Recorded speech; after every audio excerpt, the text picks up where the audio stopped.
Assalamualaikum warahmatullahi wabarakatuh. Perkenalkan, nama saya Muhammad Abdullah, Program Studi Hubungan Internasional Fakultas Ilmu Sosial dan Ilmu Politik Universitas Wahid Hasim Semarang. Di sini saya ingin mempresentasikan mengenai materi yang berjudul Diplomasi Bilateral oleh dosen pengampu Anna Yulia Hartati, SIP, MA. Pengertian diplomasi bilateral. Bilateral adalah hubungan antara dua negara yang tujuannya saling menguntungkan kedua belah pihak. Istilah bilateral biasanya diaplikasikan pada persoalan politik, ekonomi, dan keamanan antar dua negara. Dalam buku The Penguin Dictionary of International Relations 1998 karya Graham Evans, diplomasi bilateral adalah pola diplomasi yang dilakukan oleh dua negara dalam hubungan internasional untuk menjembatani kepentingan nasional kedua negara. Penerapan diplomasi bilateral. Terdapat situasi di mana keberadaan dan fungsi kedubes tidak dapat dipertahankan. Keputusan formal untuk menutup kedutaan besar terjadi jika timbul masalah. Misal kasus Inggris dan Iran tahun 2011, kasus Thailand dan Kamboja tahun 2010. Bentuk kerjasama bilateral. Dalam Pengantar Ilmu Hubungan Internasional tahun 2005 karya Anak Agung Banyu Perwita dan Yanyan Muhammad Yani, hubungan bilateral adalah keadaan yang menggambarkan hubungan timbal balik antara kedua belah pihak yang terlibat, dan aktor utama dalam pelaksanaan hubungan bilateral itu adalah negara.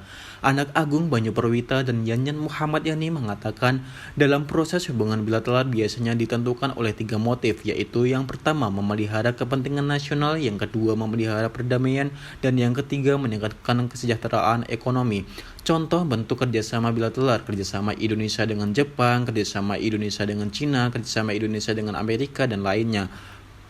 Komunikasi di antara negara yang berkonflik tetap perlu dipertahankan untuk meminimalisir akibat dari menurunnya hubungan diplomatik, yaitu dengan mendirikan Kantor Urusan Kepentingan atau KUK. KUK terdiri atas sekelompok diplomat dari satu negara yang bekerja pada kedubes negara kedua di wilayah negara ketiga. Misal pecahnya Perang Teluk awal 1991, terdapat KUK Irak yang berada di bawah kedubes Yordania di London. Konsulat berdasarkan Konvensi Vienna tahun 1963 artikel 2 dan 17 secara resmi menjelaskan bahwa hubungan konsuler tidak tergantung pada hubungan diplomatik. Kantor perwakilan. Ketika hubungan bisnis di antara dua pemerintahan sangat diperlukan. Misi garis depan atau misi utama. Ukuran dan bentuknya bermacam-macam, bisa misi perdagangan, misi pariwisata, misi ilmiah, dan juga misi kebudayaan. Perbedaan kerjasama antara bilateral dan multilateral. Perjanjian bilateral merupakan perjanjian antara dua negara untuk mengatur kebijakan kedua belah pihak. Perjanjian ini bersifat tertutup, yang artinya tidak ada negara lain yang berhak untuk ikut campur dalam perjanjian tersebut.